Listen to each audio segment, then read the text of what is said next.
Hello friends, welcome back to my channel. সবাই কেমন আছো? আশা করছি সবাই খুব ভালো আছো। আর আজকে তোমাদের জন্য নিয়ে চলে এসেছি একটা মাছের রেসিপি। হ্যাঁ, আজকে বানাবো পমফ্রেট মাছের ঝোল, একদম ঘরোয়াভাবে। তো চলো তোমাদের সাথে ভিডিওটি শেয়ার করছি, পুরো দেখতে হবে কিন্তু।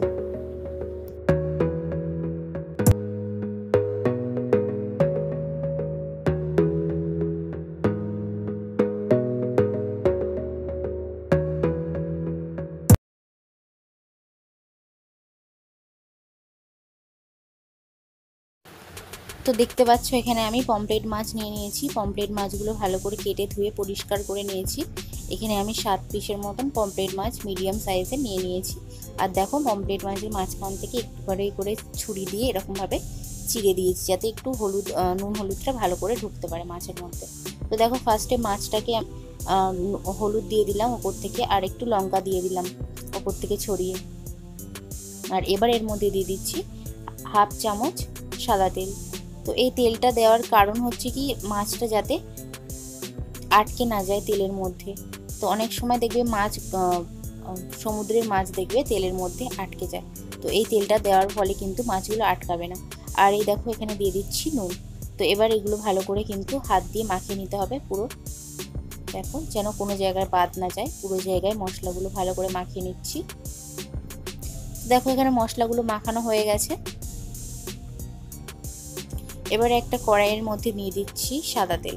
তো এখানে তোমরা সর্ষের তেলও ব্যবহার করতে পারো, তো আমি সাদা তেলই প্রেফার করি, তাই সাদা তেলই ব্যবহার করছি।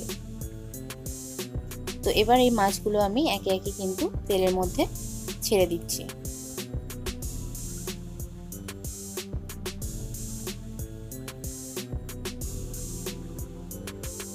তো একটা সাইড ভালো করে ভাজা হোক, তারপরে আবার উল্টে দেবো দ্বিতীয় সাইডটা হওয়ার জন্য। তো দেখো, একটা সাইড ভালো করে ভাজা হয়ে গেছে। এবার কিন্তু মাছটা খুব সাবধানে উল্টে দিতে হবে, যেহেতু এই মাছটা খুবই নরম, তার জন্য ভেঙে যাওয়ার সমস্যা রয়েছে। তো খুব সাবধানে এটাকে উল্টাতে হবে। দেখতে পাচ্ছ, এরকমভাবে আস্তে করে উল্টে দিচ্ছি।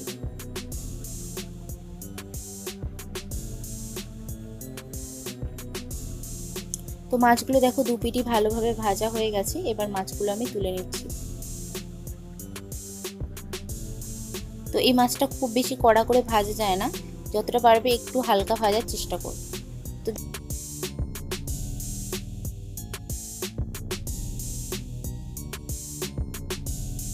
তো দেখো, মাছগুলো ভাজা হয়ে গেছে। আর ওই তেলের মধ্যেই আমি দিয়ে দিচ্ছি সাদা জিরে।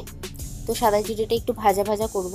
এবার আমি এর মধ্যে দিয়ে দিচ্ছি পেঁয়াজ গ্রেট করা। এখানে আমি দুটো মিডিয়াম সাইজের পেঁয়াজ গ্রেট করে নিয়েছি। তো পেঁয়াজটাকে ভালো করে তেলের মধ্যে একটু ভাজবো, যতক্ষণ না পেঁয়াজটা একটু কালারটা চেঞ্জ হয়ে যায়। আর এখানে দেখতে পাচ্ছ, যেহেতু আমি খুবই কম তেলে এই রান্নাটা করব, তার জন্য কিন্তু একদম গ্যাসটা লো ফ্লেমে দেওয়া আছে। আর এবারে আমি এর মধ্যে দিয়ে দিচ্ছি আদা বাটা। দেখো, পেঁয়াজটার কালারটা চেঞ্জ হয়ে গেছিলো। এবার আমি এর মধ্যে আদা বাটা দিয়ে দিয়েছি।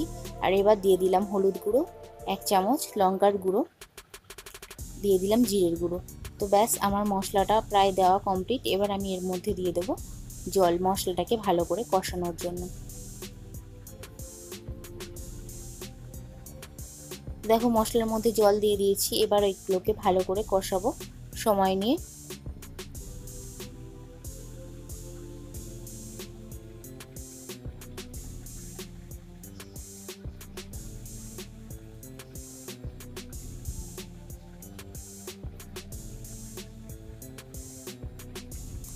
আর এবার এর মধ্যে দিয়ে দিচ্ছি চিনি, নুন।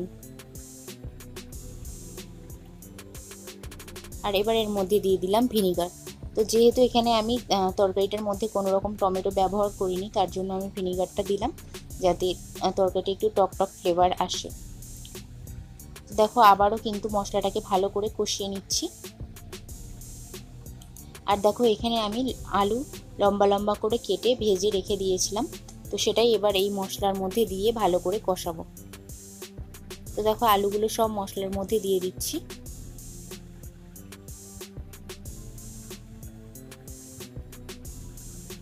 এবার আলুগুলোকে ভালো করে মশলার মধ্যে দিয়ে কষিয়ে নেব, যতক্ষণ না মশলাটা শুকনো হয়ে যায়। তো দেখো মশলাটা একদম শুকনো হয়ে এসেছিলো, এবার আমি দিয়ে দিচ্ছি জল। তো জলটা আমি একেবারে দেবো না, তো অল্প অল্প করে জল দিয়ে এরকমভাবে দেখো খুন্তির সাহায্যে এরকম নাড়াচাড়া করব।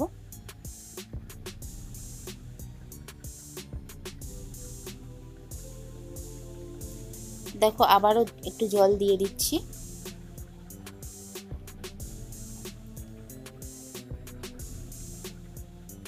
তো আবারও ভালো করে খুন্তির সাহায্যে দেখো পুরো তরকারিটাকে ভালো করে মিশিয়ে দিচ্ছি।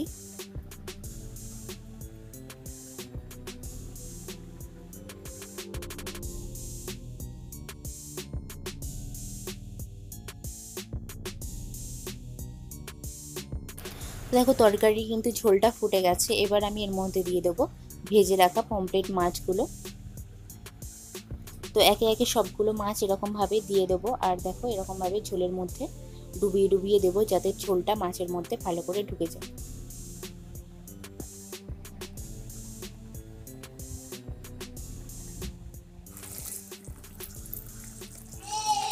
তো মাছগুলো দেওয়ার পরে আরও কিছুক্ষণ ভালো করে ফুটিয়ে নেব ঝোলটাকে।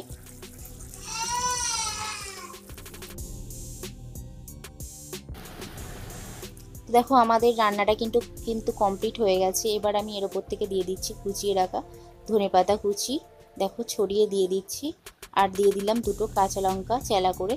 তো দেখো আশা করছি তোমাদের ভিডিওটি ভালো লেগেছে, আর ভালো লাগলে অবশ্যই একটা লাইক করো, আর যদি আমার চ্যানেলে নতুন হয়ে থাকো তো প্লিজ প্লিজ প্লিজ আমার চ্যানেলটিকে সাবস্ক্রাইব করে আমার পাশে থাকো। আজকে ভিডিওটি এই পর্যন্ত, দেখা হচ্ছে নেক্সট একটা ভিডিওতে। ততক্ষণের জন্য সবাই খুব ভালো থেকো, হ্যাপি থেকো, সুস্থ থেকো। সবাইকে টাটা।